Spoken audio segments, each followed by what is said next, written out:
ओम शांति। आज है 12 फरवरी 2026। बाप दादा के महावाक्य हैं, मीठे बच्चे, यह कयामत का समय है। रावण ने सबको कब्र दाखिल कर दिया है।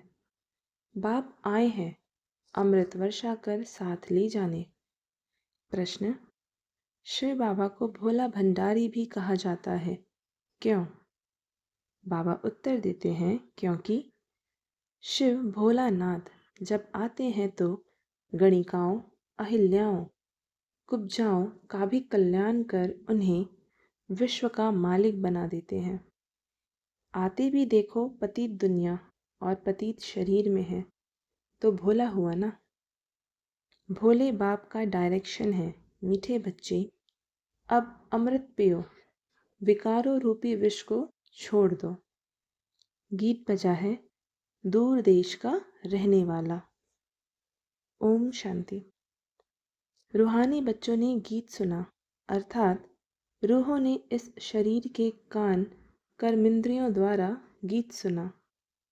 दूर देश के मुसाफिर आते हैं, तुम भी मुसाफिर हो ना। जो भी मनुष्य आत्माएं हैं वह सब मुसाफिर है। आत्माओं का कोई भी घर नहीं है। आत्मा है निराकार, निराकारी दुनिया में रहने वाली निराकारी आत्माएं। उसको कहा जाता है निराकारी आत्माओं का घर। देश व लोक, इनको जीव आत्माओं का देश कहा जाता है।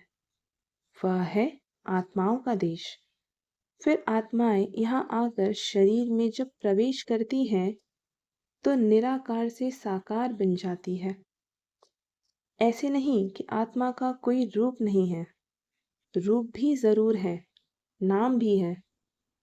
इतनी छोटी आत्मा कितना पाठ बजाती है इस शरीर द्वारा। हर एक आत्मा में पाठ बजाने का कितना रिकॉर्ड भरा हुआ है। रिकॉर्ड एक बार भरा जाता है, फिर कितना बारी भी रिपीट करो वही चलेगा। वैसे आत्मा भी इस शरीर के अंदर रिकॉर्ड है, जिसमें 84 जन्मों का पाठ भरा हुआ है।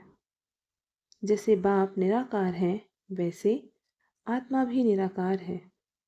कहाँ कहाँ शास्त्रों में लिख दिया है वह नाम रूप से न्यारा है, परंतु नाम रूप से न्यारी कोई वस्तु होती नहीं।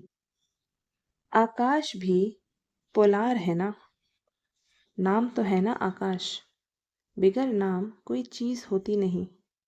मनुष्य कहते हैं परम पिता परमात्मा। अब दूर देश में तो सब आत्माएं रहती है। यह साकार देश है। इसमें भी दो का राज्य चलता है, राम राज्य और रावण राज्य। आधा कल्प है राम राज्य, आधा कल्प है रावण राज्य। बाप कभी बच्चों के लिए दुख का राज्य थोड़ी बनाएंगे। कहते हैं ईश्वर ही दुख सुख देते हैं। बाप समझाते हैं मैं कभी बच्चों को दुख नहीं देता हूँ। मेरा नाम ही है दुख हरता सुख करता। यह मनुष्यों की भूल है। ईश्वर कभी दुख नहीं देंगे।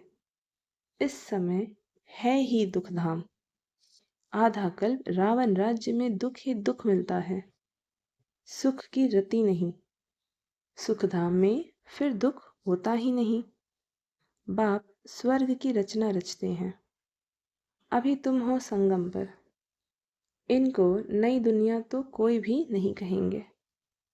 नई दुनिया का नाम ही है सतयुग, वही फिर पुरानी होती है, तो उनको कलयुग कहा जाता है। नई चीज अच्छी और पुरानी चीज खराब दिखाई देती है तो पुरानी चीज को खल्लास किया जाता है। मनुष्य विष को ही सुख समझते हैं। गाया भी जाता है अमृत छोड़ विष काहे को खाए। फिर कहते हैं तेरे भाने सर्व का भला।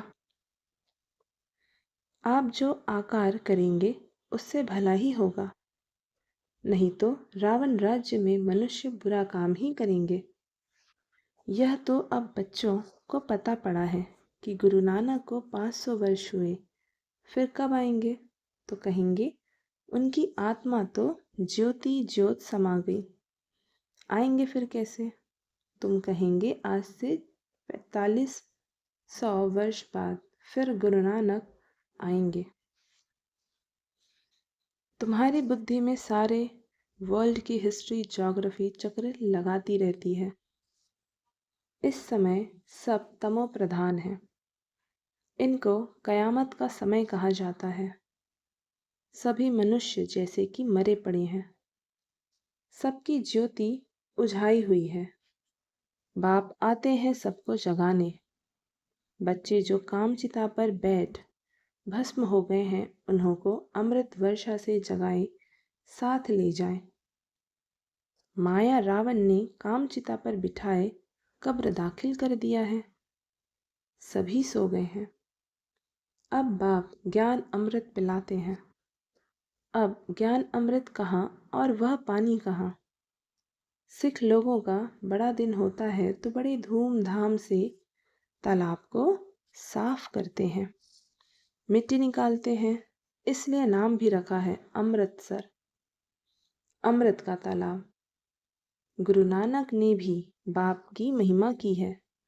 खुद कहते एक ओमकार सतनाम। वह सदैव सच बोलने वाला है। सत्यनारायण की कथा है ना। मनुष्य भक्ति मार्ग में कितनी कथाएं सुनते आए हैं। अमर कथा, तीजरी की कथा। कहते हैं शंकर ने पार्वती को कथा सुनाई। वह तो सूक्ष्म वतन में रहने वाले, वहां फिर कथा कौन सी सुनाई? यह सब बातें बाप बैठ समझाते हैं कि वास्तव में तुमको अमर कथा सुनाए अमर लोक में ले जाने मैं आया हूँ। मृत्यु लोक से अमर लोक में ले जाता हूँ। बाकी सूक्ष्म वतन में पार्वती ने क्या दोष किया जो उनको अमर कथा सुनाएंगे? शास्त्रों में तो अनेक कथाएं लिख दी है। सत्यनारायण की सच्ची कथा तो है नहीं। तुमने कितनी सत्यनारायण की कथाएं सुनी होंगी। फिर सत्यनारायण कोई बनते हैं क्या? और ही गिरते जाते हैं। अभी तुम समझते हो हम नर से नारायण, नारी से लक्ष्मी बनते हैं। यह है अमर लोक में जाने के लिए सच्ची सत्यनारायण की कथा, तीजरी की कथा। तुम आत्माओं को ज्ञान का तीसरा नेत्र मिला है। बाप समझाते हैं तुम ही गुलगुल पूज्य थे, फिर 84 जन्मों के बाद तुम ही पुजारी बने हो।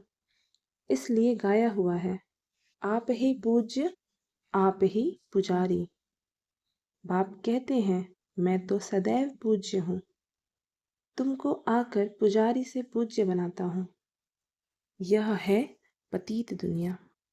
सतयुग में पूज्य पावन मनुष्य, इस समय है पुजारी पतित मनुष्य। साधु संत गाते रहते हैं पतित पावन सीताराम। यह अक्षर है राइट। सब सीताएं ब्राइड्स हैं। कहते हैं हे राम आकर हमको पावन बनाओ। सब भक्तियां पुकारती हैं, आत्मा पुकारती है हे राम। गांधी जी भी गीता सुनाकर पूरी करते थे तो कहते थे हे पतित पावन सीताराम। अभी तुम जानते हो गीता कोई श्री कृष्ण ने नहीं सुनाई है। बाप कहते हैं ओपिनियन लेते रहो कि ईश्वर सर्वव्यापी नहीं है। गीता का भगवान शिव है ना कि श्री कृष्ण। पहले तो पूछो गीता का भगवान किसको कहा जाता है? भगवान निराकार को कहेंगे या साकार को? श्री कृष्ण तो है साकार, शिव है निराकार। वह सिर्फ इस तन का लोन लेते हैं, बाकी माता के गर्भ से जन्म नहीं लेते हैं। शिव को शरीर है नहीं। यहाँ इस मनुष्य लोक में स्थूल शरीर है। बाप आकर सच्ची सत्यनारायण की कथा सुनाते हैं।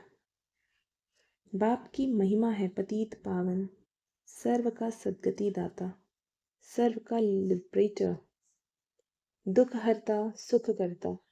अच्छा, सुख कहाँ होता है? यहाँ नहीं हो सकता। सुख मिलेगा दूसरे जन्म में, जब पुरानी दुनिया खत्म हो और स्वर्ग की स्थापना हो जाएगी। अच्छा, लिबरेटर किसे कहते हैं? रावण के दुख से। यह तो दुख धाम है ना। अच्छा, फिर गाइड भी बनते हैं। यह शरीर तो यहाँ खत्म हो जाते हैं, बाकी आत्माओं को ले जाते हैं। पहले साजन, फिर सजनी जाती है। वह है अविनाशी सलोना साजन। सबको दुख से छुड़ाए पवित्र घर ले जाते हैं। शादी कर जब आते हैं तो पहले होता है घोट पति, पिछाड़ी में ब्राइड पत्नी रहती है, फिर बारात होती है। अब तुम्हारी माला भी ऐसी है, ऊपर में शिव बाबा फूल, उसे नमस्कार करेंगे। फिर युगल दाना, ब्रह्मा सरस्वती। फिर हो तुम जो बाबा के मददगार बनते हो। फूल श्री बाबा की याद से ही सूर्यवंशी विष्णु की माला बनी हो। ब्रह्मा सरस्वती सो लक्ष्मी नारायण बनते हैं। लक्ष्मी नारायण सो ब्रह्मा सरस्वती बनते हैं। इन्होंने मेहनत की है तब पूजे जाते हैं। कोई को पता नहीं है माला क्या चीज़ है, ऐसे ही माला फेरते रहते हैं। 16,108 की भी माला होती है, बड़े बड़े मंदिरों में रखी होती है। फिर कोई कहाँ से खींचेंगे। बाबा बॉम्बे में लक्ष्मी नारायण के मंदिर में जाते थे, माला जाकर फेरते थे, राम राम जपते थे, क्योंकि फूल एक ही भाप है ना। फूल को ही राम राम कहते हैं। फिर सारी माला पर माथा टेकते हैं। ज्ञान कुछ भी नहीं। पादरी भी हाथ में माला फेरते रहते हैं। पूछो किसकी माला फेरते हो, उनको तो पता नहीं है। कह देंगे क्राइस्ट की याद में फेरते हैं। उनको यह पता नहीं है कि क्राइस्ट की खुद आत्मा कहाँ है। तुम जानते हो क्राइस्ट की आत्मा अब तमो प्रधान है। तुम भी तमो प्रधान बेगर थे, अब बेगर टू प्रिंस बनते हो। भारत प्रिंस था, अभी बेगर है, फिर प्रिंस बनते हैं। बनाने वाला है बाप। तुम मनुष्य से प्रिंस बनते हो। एक प्रिंस कॉलेज भी था, जहाँ प्रिंस प्रिंसेस जाकर पढ़ते थे। तुम यहाँ पढ़कर 21 जन्म लिए स्वर्ग में प्रिंस प्रिंसेस बनते हो। यह श्री कृष्ण प्रिंस है ना। उनके 84 जन्मों की कहानी लिखी हुई है। मनुष्य क्या जाने, यह बातें सिर्फ तुम जानते हो। भगवान उवाच, वह सबका फादर है। तुम गॉड फादर से सुनते हो, जो स्वर्ग की स्थापना करते हैं। उसे कहा ही जाता है सचखंड। यह है झूठ खंड। सचखंड तो बाप स्थापन करेंगे, झूठ खंड रावण स्थापन करते हैं। रावण का रूप बनाते हैं, अर्थ कुछ नहीं समझते। किसी को भी पता नहीं है कि आखिरीन भी रावण है कौन, जिसको मारते हैं फिर जिंदा हो जाता है। वास्तव में 5 विकार स्त्री के, 5 विकार पुरुष के, इनको कहा जाता है रावण। उनको मारते हैं। रावण को मारकर फिर सोना लूटते हैं, है ना, सोनपत्र। आगे बाबा कहते हैं, तुम बच्चे जानते हो यह है कांटों का जंगल। बॉम्बे में बबूल नाथ का भी मंदिर है। बाप आकर कांटों को फूल बनाते हैं। एक दो को कांटा लगाते हैं, अर्थात काम कटारी चलाते रहते हैं। इसलिए इनको कांटों का जंगल कहा जाता है। सतयुग को गार्डन ऑफ अल्लाह कहा जाता है। वही फ्लावर्स कांटे बनते हैं और फिर कांटों से फूल बनते हैं। अभी तुम 5 विकारों पर जीत पाते हो। इस रावण राज्य का विनाश तो होना ही है। आखिर बड़ी लड़ाई भी होगी। सच्चा सच्चा दशहरा भी होना है। रावण राज्य ही खल्लास हो जाएगा। फिर तुम लंका लूटेंगे। तुमको सोने के महल मिल जाएंगे। अभी तुम रावण पर जीत प्राप्त कर स्वर्ग के मालिक बनते हो। बाबा सारे विश्व का राज्य भाग देते हैं, इसलिए इनको शिव भोला भंडारी कहते हैं। गणिकाएं, अहिल्याएं, कुब्जाएं, सबको बाप विश्व का मालिक बनाते हैं। कितना भोला है, आते भी हैं पतित दुनिया, पतित शरीर में। बाकी जो स्वर्ग के लायक नहीं, वह विष पीना छोड़ते ही नहीं। बाप कहते हैं, बच्चे अभी यह अंतिम जन्म पावन बनो। यह विकार तुमको आदि मध्य अंत दुखी बनाते हैं। क्या तुम इस एक जन्म के लिए विष पीना नहीं छोड़ सकते हो? मैं तुमको अमृत पिलाकर अमर बनाता हूँ, फिर भी तुम पवित्र नहीं बनते हो। विष बिगर, सिगरेट शराब बिगर रह नहीं सकते। मैं बेहद का बाप तुमको कहता हूँ, बच्चे इस एक जन्म के लिए पावन बनो, तो तुमको स्वर्ग का मालिक बनाऊंगा। पुरानी दुनिया का विनाश और नई दुनिया की स्थापना करना है। यह बाप का ही काम है। बाप आया हुआ है सारी दुनिया को दुख से लिबरेट कर सुख धाम, शांति धाम में ले जाने। अभी सब धर्म विनाश हो जाएंगे। एक आदि सनातन देवी देवता धर्म की फिर से स्थापना होती है। ग्रंथ में भी परमपिता परमात्मा को अकाल मूर्त कहते हैं। बाप है महाकाल, कालों का काल। वह काल को एक दो को ले जाएंगे, मैं तो सभी आत्माओं को ले जाऊंगा, इसलिए महाकाल कहते हैं। बाप आकर तुम बच्चों को कितना समझदार बनाते हैं। अच्छा, मीठे मीठे सिकी लधे बच्चों प्रति माता पिता बाप दादा का याद प्यार और गुड मॉर्निंग। रूहानी बाप की रूहानी बच्चों को नमस्ते, और हम रूहानी बच्चों की रूहानी माता पिता बाप दादा को याद प्यार, गुड मॉर्निंग और नमस्ते। धारणा के लिए मुख्य सार। पहली पॉइंट, इस अंतिम जन्म में विष को त्याग कर अमृत पीना और पिलाना है, पावन बनना है, कांटों को फूल बनाने की सेवा करनी है।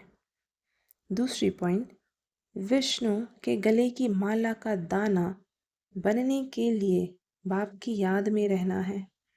पूरा पूरा मददगार बन बाप समान दुख हरता बनना है। आज का वरदान, अपनी अलौकिक रूहानी वृत्ति द्वारा सर्व आत्माओं पर अपना प्रभाव डालने वाले मास्टर ज्ञान सूर्य भव। जैसे कोई आकर्षण करने वाली चीज़ आसपास वालों को अपनी तरफ आकर्षित करती है, सभी का अटेंशन जाता है, वैसे जब आपकी वृत्ति अलौकिक रूहानियत वाली होगी तो आपका प्रभाव अनेक आत्माओं पर स्वतः पड़ेगा। अलौकिक वृत्ति अर्थात न्यारे और प्यारेपन की स्थिति स्वतः अनेक आत्माओं को आकर्षित करती है। ऐसी अलौकिक शक्तिशाली आत्माएं मास्टर ज्ञान सूर्य बन अपना प्रकाश चारों ओर फैलाती है। स्लोगन, सदा स्वमान की सीट पर स्थित रहो तो सर्व शक्तियाँ आपका ऑर्डर मानती रहेंगी। ये अव्यक्त इशारे एकता और विश्वास की विशेषता द्वारा सफलता संपन्न बनो। ज्ञानी बनने के साथ साथ स्नेही बनो। स्व की सेवा विश्व सेवा का आधार है। सेवा में सिर्फ दो शब्द याद रखना, एक निमित्त हो, दूसरा निर्माण बनना ही है। इससे एकता का वातावरण बनेगा, एक दो के सहयोगी बनेंगे। तेरे मेरे की मान शान की टकराव की भावनाएं समाप्त हो जाएंगी। ओम शांति।